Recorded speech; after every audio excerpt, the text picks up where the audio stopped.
మనకు ప్రాణం పోసే డాక్టర్లు ఇంత మానసిక క్షోభ అనుభవిస్తున్నారా? వాళ్ళ లైఫ్ ఇలా ఉంటుందా? వైద్యుల గురించి చేసిన తాజా రీసెర్చ్లో సంచలన విషయాలు బయటకు వచ్చాయి. చాలామంది వైద్యులు డిప్రెషన్తో, యాంగ్జైటీతో బాధపడుతున్నారంట. రోజు వాళ్ళ కళ్ళ ముందే రోగులు ఏడవడము, అటు ప్రాణాలతో పోరాడడము, మరణాలు, వాళ్ళ కళ్ళ ముందే మరణాలు, కుటుంబ సభ్యుల ఏడుపులు, ఇవన్నీ కూడా వాళ్ళు చూసి అలా స్టేబుల్గా ఉండలేక లోపల మదన పడిపోతూ మానసిక క్షోభకు గురవుతున్నారంట. వాళ్ళకు వైద్య వృత్తిలోనే వాళ్ళకు స్టార్టింగ్లోనే ట్రైనింగ్ ఇస్తారంట.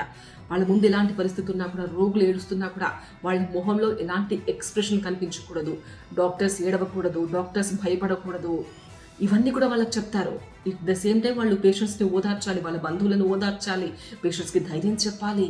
ఇవన్నీ కూడా వాళ్ళు కూడా మనుషులే కదా, ఎలా చేయగలుగుతారు?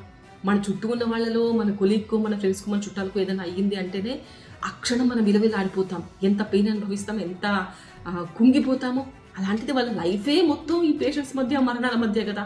ఇంకెలా ఉంటుందో ఊహించేసుకోండి. మనం బాబోయ్ వీళ్ళకి ఇవన్నీ చూసి అలవాటేనేమో, వీళ్ళు స్ట్రాంగ్గానే ఉంటారు కావచ్చు అని అనుకున్నాం, కానీ నో, వాళ్ళు స్ట్రాంగ్గా లేరు. చాలామంది, సగానికి పైగా డాక్టర్స్ డిప్రెషన్, యాంగ్జైటీతో బాధపడుతున్నారని సర్వేలో తేలింది.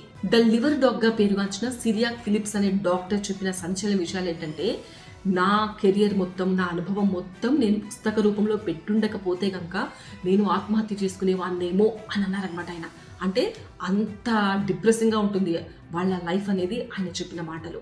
ఇంకా చాలా సంచలన విషయాలు బయటపెట్టారు ఆయన. కేవలం ఒక 25% మంది డాక్టర్స్ మాత్రమే అటు ఫ్యామిలీ లైఫ్ని, ఇటు ప్రొఫెషనల్ లైఫ్ని ఈక్వల్గా బ్యాలెన్స్ చేయగలుగుతారంట. అలాగే ఇంకొక సంచలన విషయం కూడా బయటపడింది. 91% మంది డాక్టర్స్ తమ పిల్లలను మెడికల్ ఫీల్డ్లోకి పంపడానికి ఇష్టపడట్లేదంట.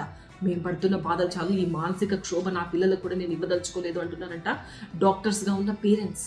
సో మన ప్రాణాలు కాపాడే డాక్టర్స్ మానసిక ఆరోగ్యం గురించి సమాజం కూడా ఆలోచించాల్సిన సమయం వచ్చేసిందేమో.